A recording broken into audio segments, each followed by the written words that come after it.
Rahmatullahi wabarakatuh.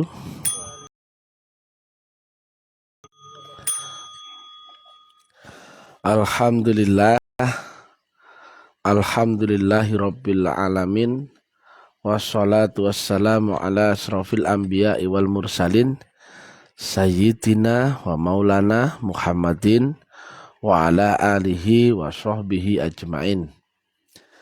Ketemu lagi dengan Mr. TM dengan uren-uren ilmiah tentang metodologi metafisika tasawuf eksakta.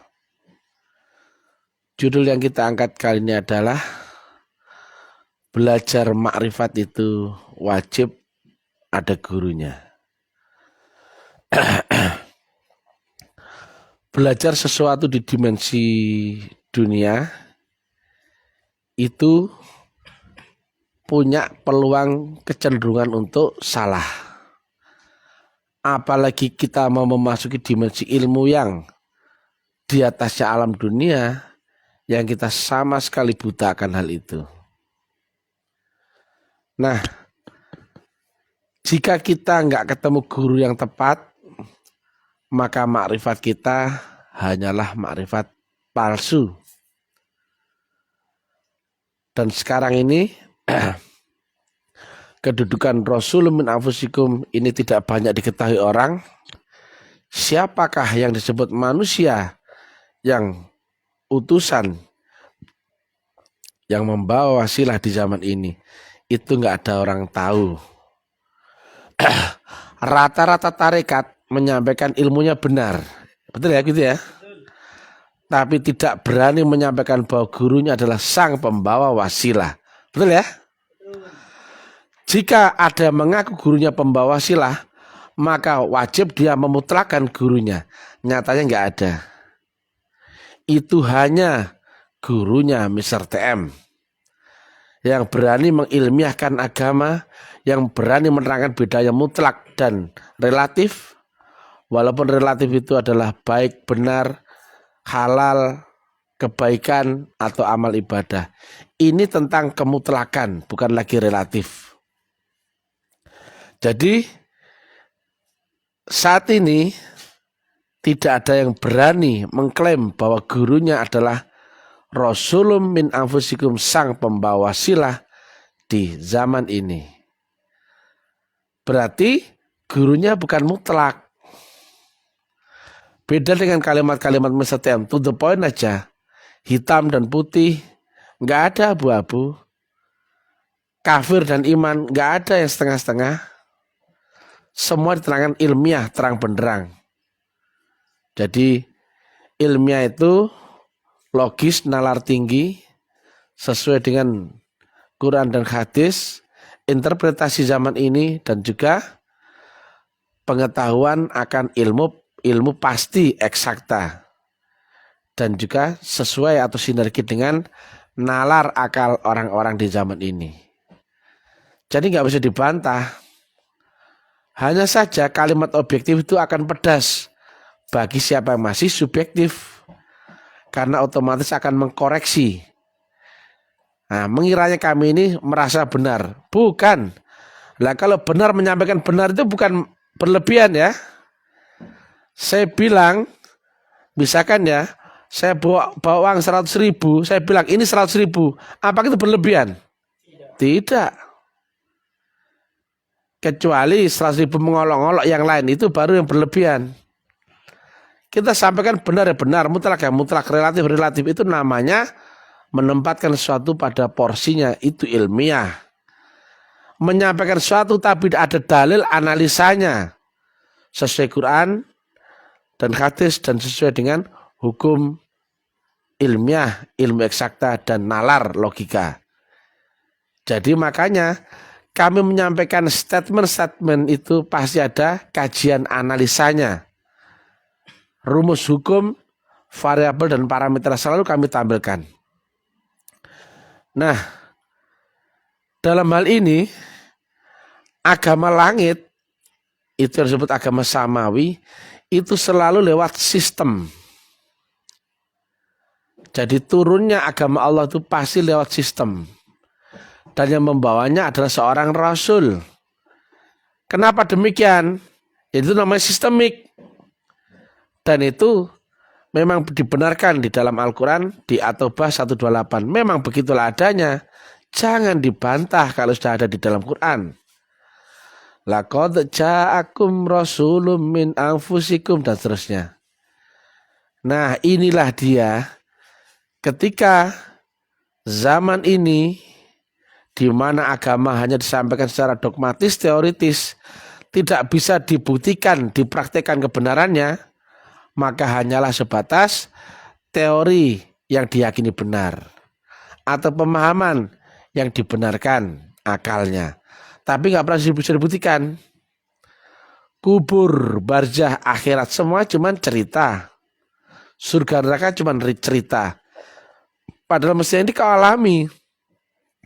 Lah teori yang disampaikan lewat dogma itu nggak bisa dibuktikan. Karena membuktikan suatu teori itu harus wajib lewat metodologi. Ada syarat rukun dan teknikalnya. Itu wajib. Nggak mungkin orang praktek tapi tidak melewati syarat rukun dan teknikal. Cek, semua mesti pakai itu. Jadi teori kalau nggak dipraktekkan hanya teori dogma. Karena apa? Mindset kita terwajibkan untuk menerima, padahal kita belum pernah membuktikan. Katanya Islam agama yang benar, sudah kamu buktikan benar salahnya? Tidak tahu. Kemudian apakah benar Tuhanmu yang Maha Kuasa? Tidak tahu. Apakah betul kau ini adalah umatnya Rasulullah Muhammad? Tidak tahu. Semuanya tidak tahu. Syahadat yang mestinya bersaksi hanya diyakini. Karena apa? Tidak tahu apa yang disaksikan. Semuanya tidak tahu. Dan bahkan ulamanya, kiai ustadznya juga tidak tahu harus bagaimana cara untuk bisa membuktikan agama itu agar bisa dialami hakul yakin, kenyataan dengan pengalaman empiris. Hanya teori yang diyakini, tapi tidak tahu cara mempraktekkan agamanya. Nah, agama sebenarnya adalah makrifat dulu, baru beragama. Itu otomatis ya. Dan untuk makrifat itu ada gurunya.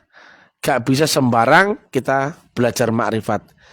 Karena ada dua peluang. Jika manusia tidak dibimbing Allah, maka dia pasti akan dibimbing oleh setan. Apapun ceritanya, jika kau nggak sampai Allah, maka kau pasti dalam genggaman setan.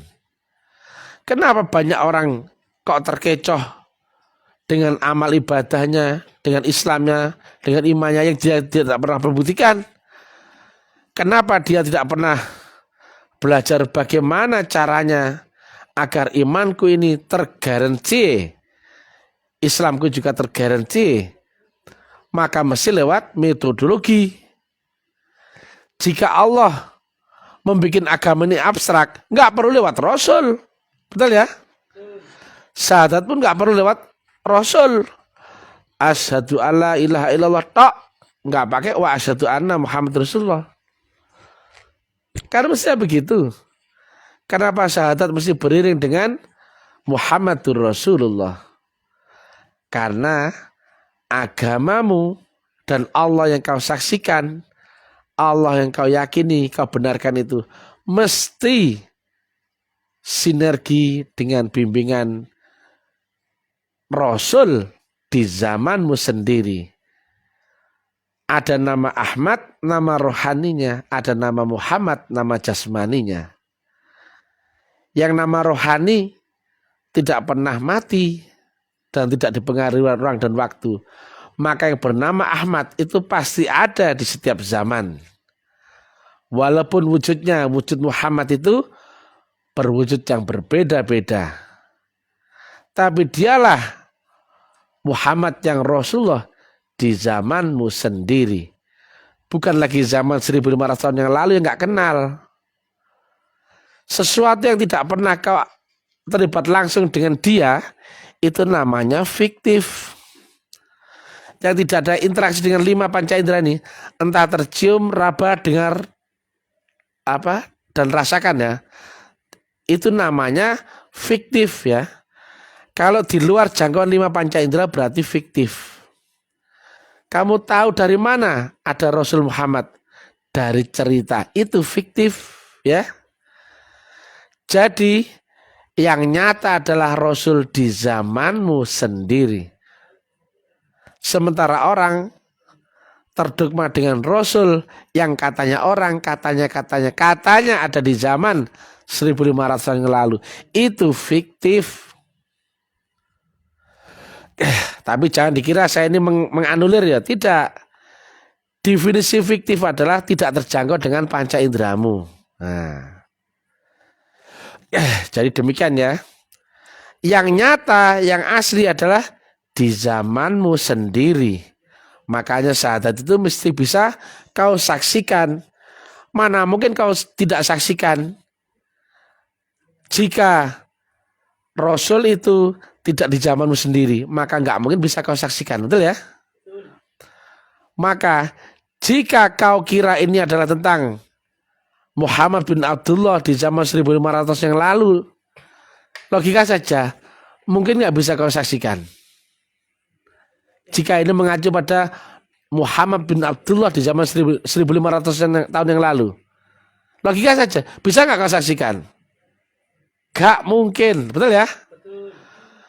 Maka dalam hal ini, syahadatmu tentang Allah dan Rasulullah yang kau saksikan adalah tentang Rasulum min anfusikum, atau Rasul yang kau saksikan di zamanmu sendiri.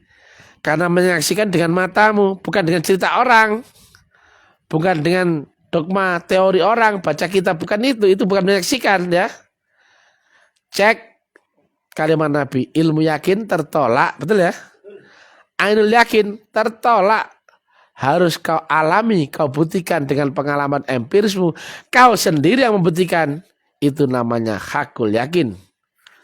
Sekali lagi, mana mungkin kau bisa bersaksi akan Allah dan Rasul seorang Nabi Muhammad adalah utusan Allah yang kau saksikan itu ternyata ada di zaman 1500 tahun yang lalu?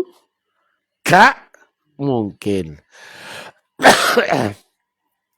Bedakan ya. Dimensi dunia terikat ruang dan waktu. Ada masa dahulu, sekarang, dan akan datang. Tapi ketika membahas dimensi kerohanian, tidak ada lagi ruang dan waktu. Maka tidak ada lagi dulu, sekarang, atau yang akan datang. Kita akan memasuki lorong dimensi ruang dan waktu yang tidak ada lagi jarak. Tidak ada lagi pengaruh antara ruang dan waktu. Itu namanya alam dimensi yang multidimensional. Asal ketemu dengan metodologinya. Jadi ketika kita ketemu metodologi yang mana jasmanimu pasti terikat dengan hukum dunia, terikat dengan ruang dan waktu. Tapi rohmu tidak lagi terikat ruang dan waktu. Betul nggak? Roh ada matinya nggak? Tidak. Roh ada jenis kelaminnya nggak? Tidak. Roh ada waktu nggak? Juga tidak. Maka hanya orang-orang yang bisa menembus dimensi kerohanian yang bisa bersyahadat akan Allah dan Rasulullah. Kenapa? Kesaksianmu dengan jasmani zaman ini, tapi rohmu bisa menembus dimensi ruang dan waktu, dimensi vakum multidimensional yang tidak lagi terikat dengan ruang dan waktu. Saya ulangi, mana mungkin orang bisa syahadat jika yang kau saksikan adalah Nabi Muhammad, utusan Allah yang ada di zaman 1500 tahun yang lalu. Betul? Bayangkan aja nggak mungkin ya.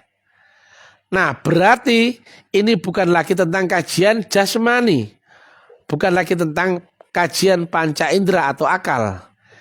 Maka siapa yang bisa bersyahadat rohani inilah yang bisa bersaksi akan Allah dan Rasulullah. Karena rohani tidak lagi dibatasi ruang dan waktu. Rohani itu berlaku rumus multidimensional. Tapi jasmanimu ada di zaman ini. Tapi rohanimu bisa berlaku menjelajah dulu, sekarang, dan akan datang. Betul? Nah itulah. Ada nama Ahmad, nama rohaninya. Ada nama Muhammad, nama jasmaninya. Waktu pun sebetulnya tidak ada. Yang ada hanyalah detik ini saja. Tidak ada dahulu, tidak ada sekarang, atau akan datang. Yang ada hanyalah saat ini saja. Jadi, makanya diingatkan oleh Allah, wal asr, innal insana lafi khusrin illa, dan seterusnya. Hati-hatilah dengan waktu. Alam dunia ini alam fata morgana. Alam dunia ini yang nyata ini sebetulnya virtual hologram. Yang ini membentuk kenyataan yang terbaca oleh panca indramu. Sebetulnya ini hanyalah ilusi, buah daripada karmamu yang terbentuk dari kodrat dan iradat. Ada kodok, ada kodar. Masing-masing orang punya virtual berbeda-beda. Itu yang disebut nasib. Ada nasib yang bisa terbarukan, ada nasib yang azali. Nah, demikian. Nah, makanya kembali lagi, untuk belajar makrifat adalah belajar mengenal awal dan akhir dari rohanimu. Yang rohanimu adalah Allah. Di situ pula awal dan akhirnya. Kau harus ketemu awal dan akhirnya. Wal awalu wal akhiru, wal zahiru wal batinan, nah, dan sebagainya. Jadi ini adalah tentang mempelajari dirimu sendiri. Man arafa nafsah faqad arafa rabbah. Tapi harus ketemu gurunya. Jika kita tidak ketemu guru yang tersistem dari Allah Ta'ala, kau pasti akan sesat. Walaupun kau rasa benar, walaupun kau rasa Islam, iman, tapi jika tidak bersumber dari sistemik, metodologinya dari Allah Ta'ala, pasti akan sesat. Di Al-Kahfi 17 diterangkan, bimbingan Allah itu ada lewat guru, wali, ya mursidah. Dan jika tidak dibimbing Allah, pasti otomatis dibimbing oleh setan. Selain gelombang mursyid adalah gelombang setan. Walaupun setan itu kau lihat dengan kebaikan, kau rasa dengan sesuatu yang nikmat, damai, tenang, tapi ujungnya tetap menjauhkanmu dari Allah Subhanahu wa Ta'ala. Makanya banyak orang merasa Islam, merasa iman, tapi tidak kenal Tuhan, tidak makrifat. Guru makrifat sebenar-benarnya adalah Rasulullah sendiri. Yang Rasulullah itu adalah bukan manusia.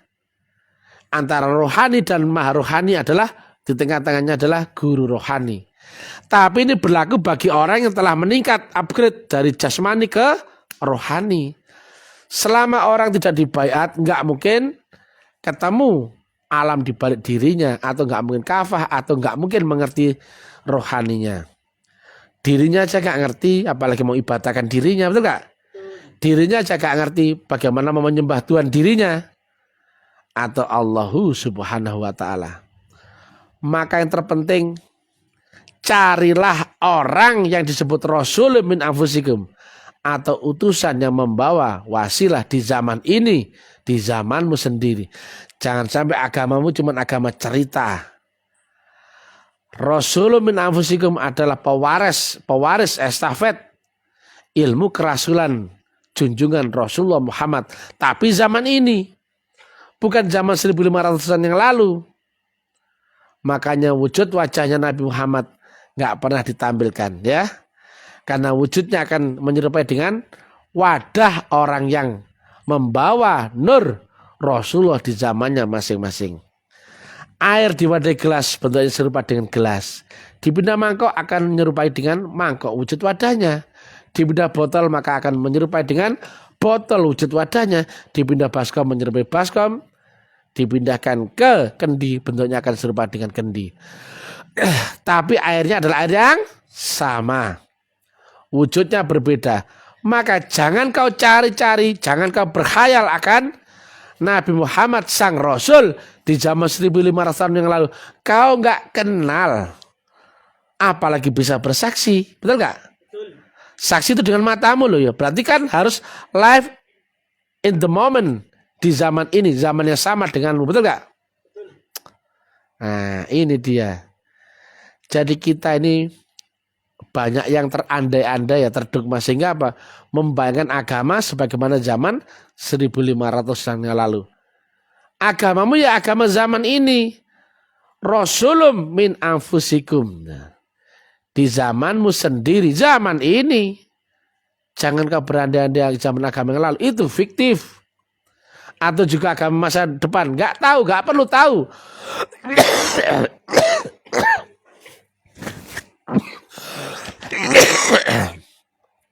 Maka carilah Tuhan lewat Rasul, lewat utusan, lewat seorang utusan di zaman ini, zamanmu sendiri. Ada manusia yang membawa nurun ala nur.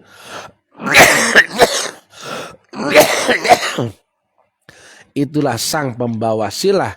Itulah Rasulun min anfusikum. Itulah Rasulullah Muhammad zaman 1500 tahun yang lalu. Itulah Roh Kudus di zaman Nasrani. Itulah Buddha di zaman Siddhartha Gautama. Itulah Krishna di zaman Hindu. Itulah guru sejati di zaman agama Kapitayan. Zaman ini carilah pewaris estafet Rasulullah di zaman ini yang disebut guru wali yang mursida, yang arwahnya mencapai sempurna disebut arwahul muqaddasah, yang kamil mukamil khalis mukhlisin, yang menempati wujud zahir seorang manusia. Baru disitulah kau tahu di manakah Allah berada. Karena Allah di balik manusia itu. Nur Rasulullah Jun ada di balik manusia itu. Maka kau bersaksi akan Allah dan Rasulullah lewat manusia itu. Asyhadu alla ilaha illallah wa asyhadu anna Muhammad Rasulullah. Kau saksikan dengan mata zahirmu. Berarti bukan dengan keyakinan, ya. Bukan pula dengan kepercayaan. Akal nggak bisa menjangkaunya. Akal yang harus live in the moment, ya.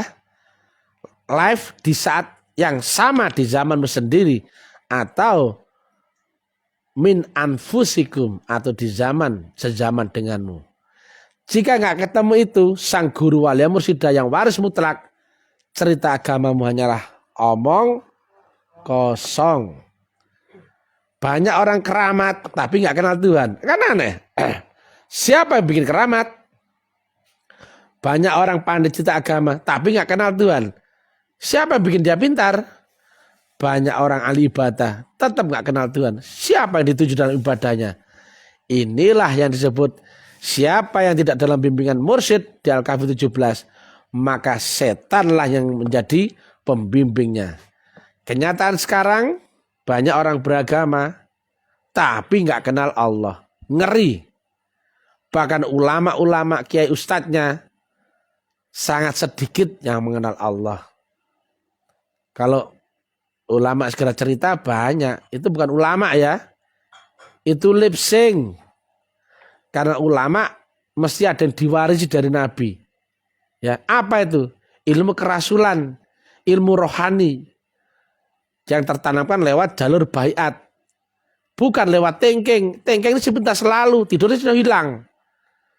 Jadi kalau ada ulama yang tidak lewat baiat, ilmu kerasulan, atau tidak lewat torekoh, atau tidak lewat metodologinya, pasti dia ulama cerita sana sini yang tidak mempunyai arti.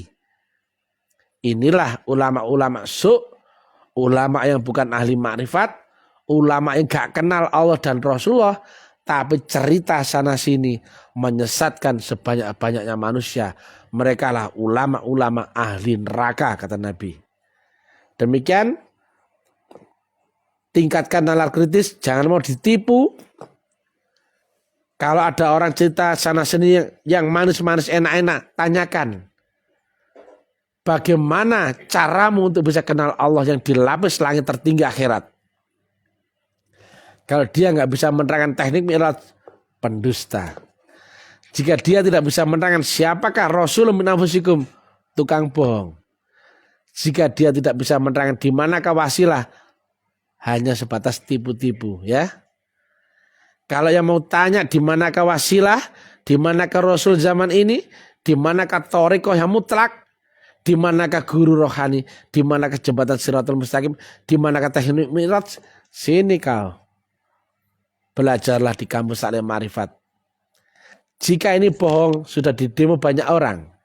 Kami dakwah nggak pernah pakai teks atau buku. Selalu kita pakai live. Dan jaringan Taklim Ma'rifat ada di ujung mulai Papua sampai Sumatera. Jika yang berrezeki di sekolah ini tidak membuktikan apa yang diceritakan oleh Mr. TM, pasti sudah didemo banyak orang ya. Logikanya begitu ya. Ini live loh ya. Ini publik.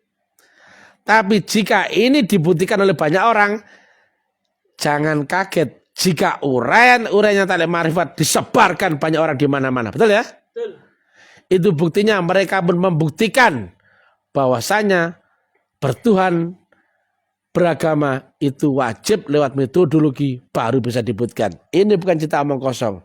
Billahi taufiq wal hidayah, billahi ridhal inayah, ilahi anta maksudi waridhaka lebih. Jadi guru makrifat adalah Rasulullah. Dan di zamanmu ada guru makrifat adalah Rasulun min anfusikum yang mewarisi estafet dari guru agung junjungan Rasulullah Muhammad. Tapi di zamanmu sendiri min anfusikum. Assalamualaikum warahmatullahi wabarakatuh.